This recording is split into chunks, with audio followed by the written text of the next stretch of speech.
Hey guys, what's going on? Today we have another race video. This time we've got two sort of unique options. We've got Loki and Proxima Midnight, and thank you very much to Headshotto for sending over the Loki footage and Dagnabbit for sending over the Proxima Midnight footage.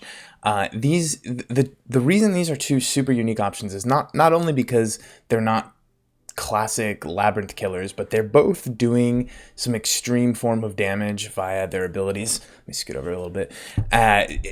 Loki is got the synergy team that allows him to gain a bunch of power and also to always count his hit points above the enemies while they're cursed, and that allows his special 2 to do 7% of the opponent's damage or health as damage. So this is capped at 100,000 because it was considered a little overpowered when it first came out.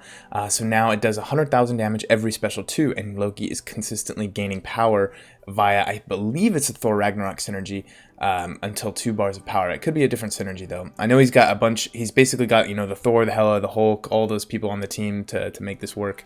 So Loki is constantly refreshing the curse. Every time he attacks, he has a chance to do a stun. Every time he lands a heavy attack, he does refresh the curse, and his special 2 is unblockable naturally, so he's able to weave those in. So he gets a passive stun, one of the only champions that can do passive stuns. We've got Wasp that can do that with her combo. Phoenix can actually do it as well. But Loki, as soon as he sees that passive stun, you can see he takes that as the cue to launch the heavy attack, and then as soon as he has 2 bars of powers, he launches that too, and that's a way to just do 100,000 damage. So he just got clipped there. That's okay though. We're not gonna punish him. So we're gonna let Loki continue to do his thing while we talk about Proxima Midnight. Now she has the ability to complete these missions. Right now, Dagnabbit's working on getting the missions done. Right now he's on the Incapacitate mission. Looks like he already has 2 missions done, so we saw the Intercept and the Parry mission. As soon as he gets this done, and I'm assuming gets to 75 hits, which is what the Thor Ragnarok synergy will, or is it the Thor Ragnarok or it could be the Corvus Glaive one. But 75 hits should give him the Furies, which basically means every single special 2 is gonna do close to the maximum damage you can do in a hit against Labyrinth of Legends. So right now we've got 3 prowess. It looks like another 3 more hits. Well, that will end up being right there 1,000% special damage, and with a bunch of Furies, it's going to be intense. So once those wear off, they're going to be going down to 200% each. So I think that's like 800% special damage, and plus a bunch of Furies is going to make that Proxima hit super hard for the rest of this fight.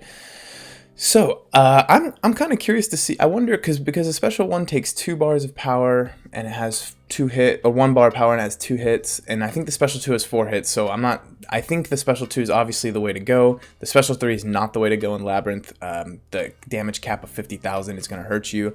So it's actually pretty solid choice to just continue to spam the special 2. I wonder what synergies he's using. I think he sent me the synergies in an email, but I can't remember at the top of my head. But it makes me wonder if a power gain synergy wouldn't be very useful here. A couple power gain synergies. But anyway, so now it's just a matter of spamming the special 2. You can see 50,000, 30,000. It looks like if it crits, it's 50. If it doesn't crit, it's about 30,000.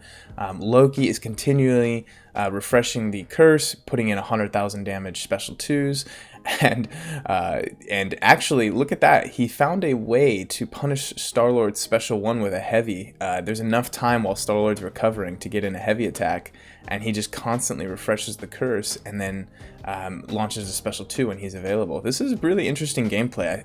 You can tell Headshotto has played with Loki probably more than anybody else in the battle realm, and he's very good at weaving in those heavy attacks. It's not as easy as it looks. You know, I have a 5-star Loki, not ranked up as much as this, but I've taken him in and tried to make this work, and you know, I can sort of do it, but it's difficult, and you can see even him with all his practice is getting clipped.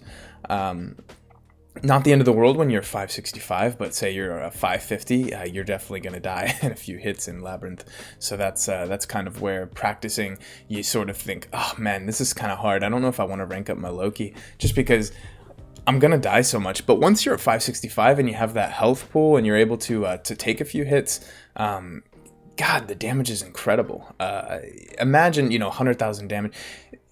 I really think Loki's got a big a really good position in Alliance War these days with all the synergy teams he has. He has so many synergy teams that you can probably pick and choose which ones you need for each war, you know, based on the enemies you have. A passive power gain we know is super useful because of Hyperion.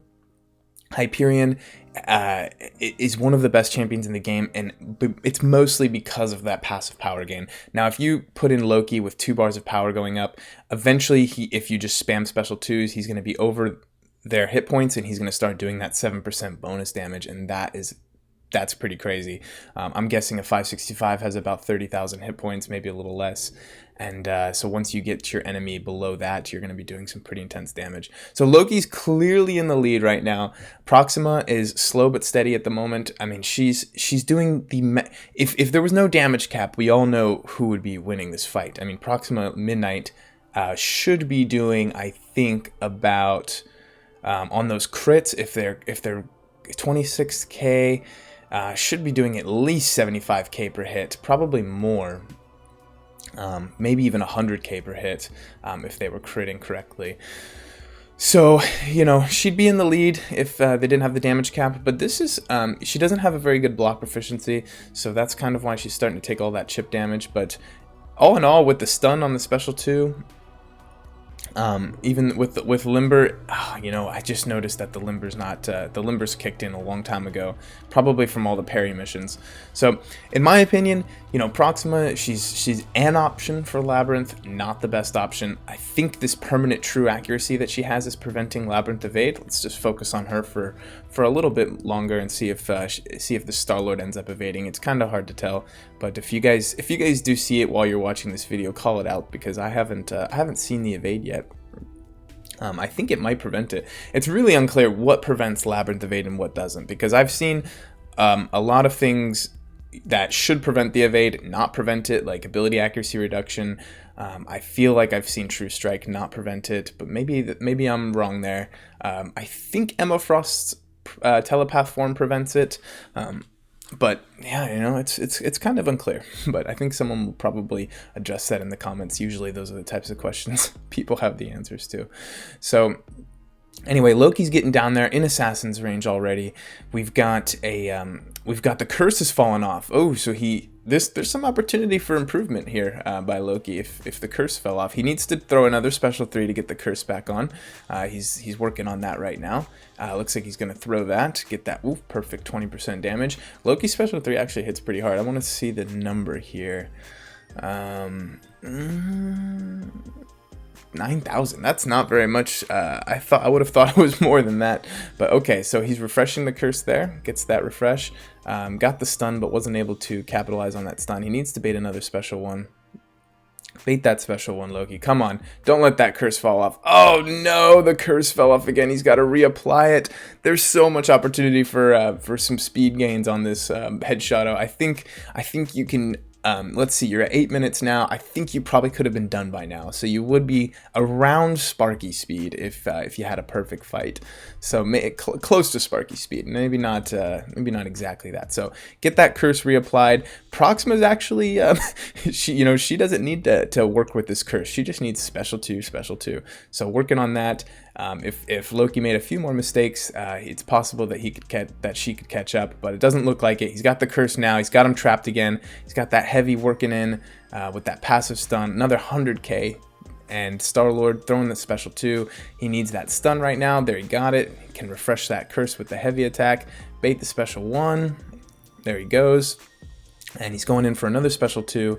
Oh, first refresh the curse, then throw the unblockable special 2. 100,000 damage, 1% left. It looks like Loki's got it at 911, and Proxima is still going and actually taking quite a lot of damage through the block just because of that enrage timer. Now the opponent has a lot of attack, and I think Star-Lord has some furies based on his enigmatic ability in Labyrinth. So Proxima, let's see, let's analyze a little bit. So she's got, you know, the crits, she's 7,000 medium crit is nothing to joke about. I mean, that is That is intense. It's very strong. I mean, she's not hitting lightly at all. Let's just say that. I think the reason that she's probably not such a great option is her base crit rate is nothing amazing. She doesn't boost her crit rate at all. She just boosts the damage, and with the damage cap in Labyrinth, that's where she really gets hit. So, but I mean, look at that: 50,000, 50,000, 30,000, 50,000, and that was 180,000 special two. You know, just a few more like that. I have a feeling that if Dagnabbit, if you maxed out dexterity and you played it right, you'd get a lot more crits on those specials and maybe speed this fight up just a little bit. But anyway, two solid kills here. I really like and enjoy commenting on these sort of unique Labyrinth kills, and he goes down with a 50,000 finishing blow from the special 2. So 368 hits, 9 minutes and 11 seconds for Loki, beats out Aegon. Loki is faster than Aegon. I mean, obviously Aegon is more of a ramp up champion fight to fight, and Aegon would blow even Carnage out of the water, even Star-Lord in the next fight. But very impressive stuff from Loki. There's not a lot of champs Loki can't do that on. He can steal Juggernaut's Unstoppable. I'm not sure how it works with the Labyrinth Unstoppable. I think that one might be passive, but he can do a lot of interesting stuff with that curse, which steals all buffs, and it's not it doesn't count as a nullify. It counts as buff steal. 455 hits, 10 minutes and 34 seconds from our Proxima Midnight. Pretty solid. Falls in just above the current Medusa. Please someone send me in a Medusa kill that is with the perfect strategy. No suicides though, please. I'd like to see how she ranks on the list. But for anybody else sending in stuff, if you do take the record, right, or end up in the top 3, feel free to duplicate champions. I do have another Star-Lord kill that is faster than the current one, and I will be showing that soon. But if you are, say, you are a Blade user and you've managed to do it in 19 minutes instead of 21 minutes, I don't care. I mean, nobody cares. let's not worry about that. Maybe I would take your video and update the hit count and kill count and kill time, but I wouldn't show the video. But if you can significantly improve on a champion, say the Medusa one goes from 11 minutes down to 6 minutes, by all means, show it to me. We can include that. That's a significant improvement. I even think there might be some room for some Sparky improvements there. I'm the one who did the Sparky kill, so I did the Sparky and Aegon kills. Pretty happy with both, but maybe they can be improved. I don't know. Domino. Actually, there was a lot of comments saying that the Incinerate is the way to go for the Domino. Apparently, the guy who sent that in tried it later with the Incinerate strategy, and it was similar time. It was a little over 6 minutes, so we're not quite sure that can be improved much, but maybe a little bit. So anyway, guys, the next one's going to be really cool. It's going to be fighting for first place. So stay tuned for that one. But yeah, thanks very much to Headshotto and Dagnabbit for sending in these two. I think this is probably my favorite one so far. Okay.